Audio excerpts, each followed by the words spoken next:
So it's been a little while I've been here. The gentleman over there with the baseball hat on, that's Robert, and then Greg is the tenant. The gentleman from Permapier has left. I tried to videotape, but it wasn't very comfortable with the owner being here and him as well. So anyway, here's the lowdown. He's saying that his measurement, now of course, you know, he's the engineer for Permapier, so they're going to measure from the middle of the house, not from the front entrance where our guy did, which makes more sense. You just, you know, you start there and you call that ground zero, as long as there's no belly or rise, and there isn't in this house. It's only that corner over there. So from the center, he was going to send us everything. That's lifted just under 2 inches. So, but the distance from there is longer than 30 feet. So it's probably just under, like I said, under 2 inches. That's not enough to cause them to get in there to do anything, because you don't want to start lowering any of these piers, is what he's saying. So what we need to do is get the water out, because there's obviously water. This sump pump is not working, and it's shorted out. This is the older sump pumps that they were putting in a decade ago. This one over here is the newer ones, and so that's what they're going to be putting in there, and that will be covered by a warranty. This is a large brass sump pump. That older metal one is rusted out, and that's why the breaker was shorting.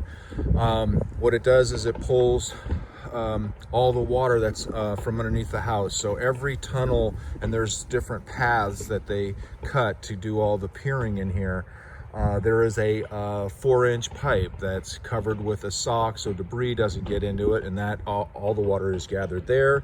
It all slopes to the front of this house here, and then it's pumped here and pumped out in the street.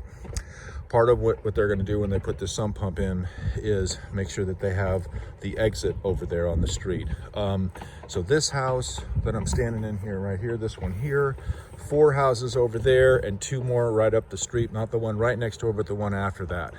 All of these have had the full piering done, and this was, like I was sharing with you, when they built this subdivision, they just didn't prepare the soil as they were building these houses, and they've moved. What I found out from Robert and Permapier is going to check on it, is there is a French drain. So on this side of the house and on the other, I'll walk the other side, there's no gate here. We're also going to find out from Permapier if they did that French drain. If they did, then they'll access the end of it, because I don't know where the end is, and that's what we want to make sure, that it's not clogged up, so that this French drain isn't backing up. The other thing that the homeowner has to do is things like this. See, this is opened up here, so that water is not completely, it's not doing what it's supposed to be doing. It's going to go into those drains, and then those go out to the street as well.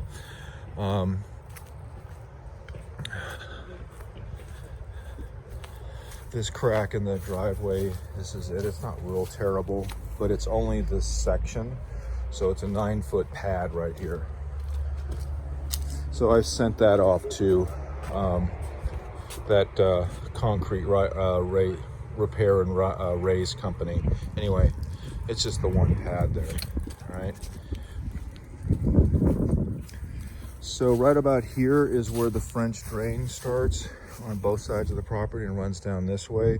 So this is where this pipe here, you can see this one's in good condition. It ties into here and moves out. Oh yes, I'm sorry. I said that the rain gutter on the other side ties into the pump and goes out in the street. It actually ties into the French drain on both sides of the house. So this is swell right here.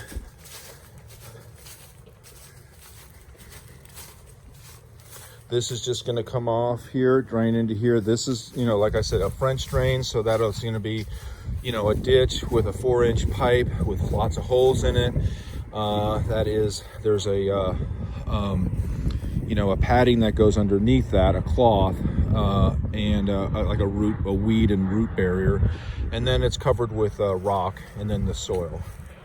So that comes out, and he says it comes along this way and ties into the other one. So he thinks they both end up right over here. So what Robert was going to do is just put a hose down that rain gutter over there and just see where this water lifts out. But for me, it was more important, not just that, but actually cleaning it out. We need to have that exposed, and then I would put, you know, rocks at the end of it. Yeah, will critters crawl into there? It really is important to do something that'll either to block that from the critters from getting in and from it just being clogged up. The guy from Permapier said, yeah, if we have water backing up, that could be also a problem. But this is where the ground is swelled up. This part of the house is lifted. All right, so that's the end of this foundation. The guys at Permapier are gonna put the work order in to replace the sump pump out there. That's probably about 2 months out.